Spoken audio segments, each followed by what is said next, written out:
Welcome to GlobeTrotter. I'm Jon Haggins. I'm here to celebrate Champagne and also Bordeaux. I am so excited to be here in this wonderful vineyard of Collet, and it is my honor because I'm standing with Olivier Chariard, and he is the best. He is the Chief Operating Officer, and he knows everything about Champagne. He knows about the community. He knows about food. He's a god here. What else can I ask for? No. We're humble servants to the cause of Champagne. What does it really mean to you to be the General Director of Collet? It means a lot of hard work, but over and above, a lot of passion. I'm very passionate about the brand, and I'm very passionate about the history of this house that was founded in 1921. You know, it's very seldom when people visit the Champagne area that they actually walk into the vineyards. They tend to see houses of Champagne, but they hardly see grapes. And to me, it's like going to Paris and shopping at the Galerie Lafayette and not climbing the Eiffel Tower. You know, you miss something. Exactly. And that's why we decided that it was very important to add this particular side of the process to the visit. And I think what's wonderful is the fact that you have a museum which explains the history of winemaking, champagne making.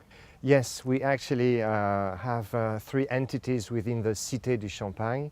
One is this museum. It's a wonderful collection of old tools that have been used over the years to elaborate champagne. Champagne is all about craftsmanship. It's especially in this house, which belongs to the wine growers themselves. It's really a question of producing a luxury product through the skills and the know-how and the hand-driven tools. And you have tours, and what does that include?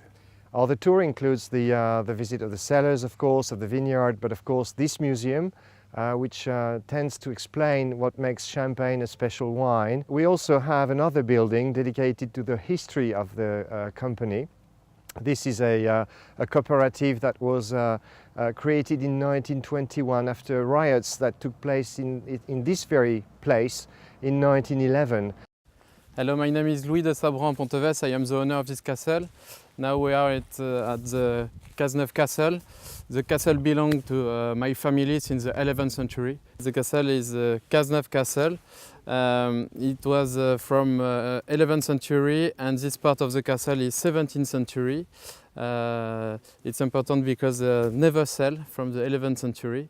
And all the castle are a lot of furniture inside. We are in the medieval kitchen of the castle with a very beautiful fireplace. Now we are in the room of my great-great-grandmother.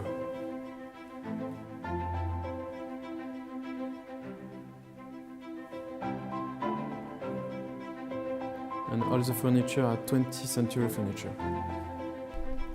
These pristine rooms offer a lot of inspiration. My children was baptized in this chapel. What a beautiful room. It's large, and I love the usage of color and accents. Each room has its own personality. The design patterns are exquisite.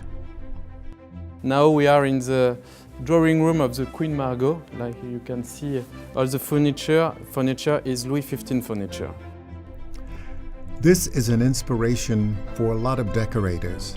I love all the design details.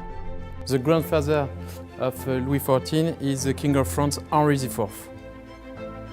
And you've got a beautiful portrait of him at 23 years old.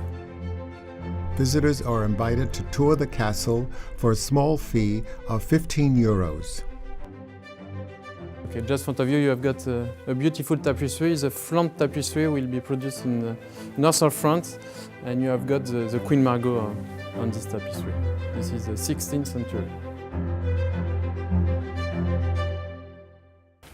What a fantastic day here at Chateau Olivier, and I'm standing with Alex de Bethman, and he is the proprietor of this incredible chateau, and the vineyards and everything here. I think he owns everything here. It's wonderful. Where does the name come from? Well, the Bethmans migrated from Germany in the 1750s when Bordeaux was in full expansion.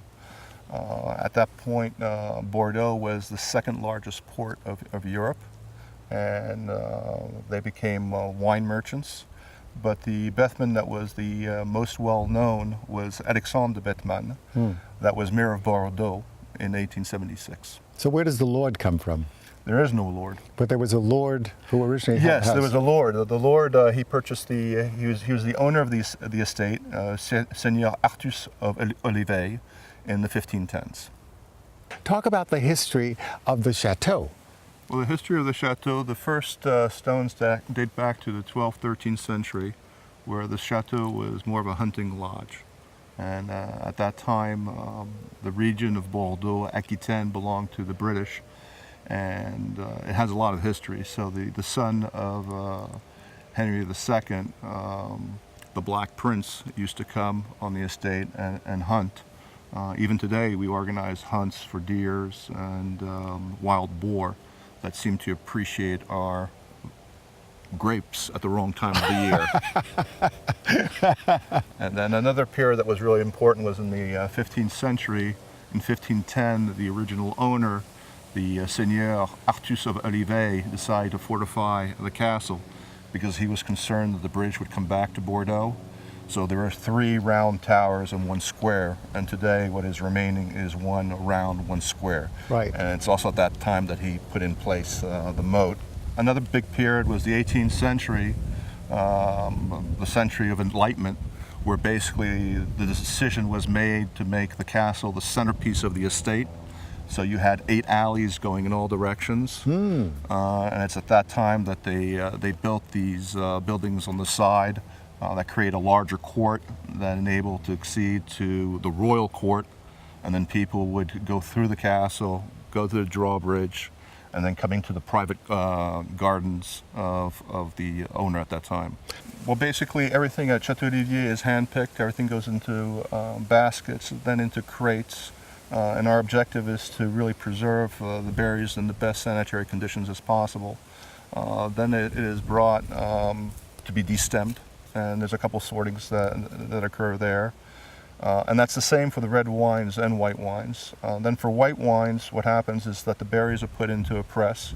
This press goes through a 4-hour cycle where every half hour we press a bit more, get the juice, Right. and the juice goes into a vat. And then a couple days later, when things start to settle, this juice goes into the barrels. Wow. The red wines is different. You got the berries, and the whole berry goes into the vat. They're slightly crushed, and what happens in the vat is that the skin and the pulp floats to the top and creates what we call a chapeau, a hat. My name is Laurent Lebrun. I'm the general manager and winemaker at Chateau Olivier. And here we are in one of the oldest blocks of Cabernet Sauvignon we have on the property. And this is, I think, one of the most beautiful areas of Chateau Olivier. Of course, we have a beautiful castle, and the winemaking facility is one of the best in the world. But here is really what makes our vineyards and our wine special.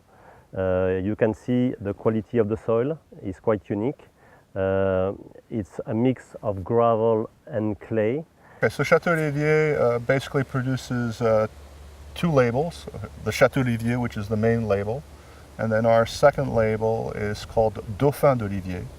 And Dauphin is basically in a deck of cards. It's the jack.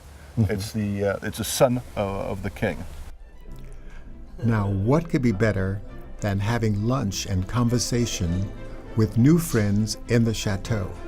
I hope you had as much fun as I did here in Bordeaux. Bordeaux is where you get the best wines, the best sunshine, you know, everything blossoms. And what's better than great wine? Until next week, I'm Jon Haggins, the GlobeTrotter. I'll see you then. Hope you had as much fun as I did. Look forward to seeing you next week at another colorful destination.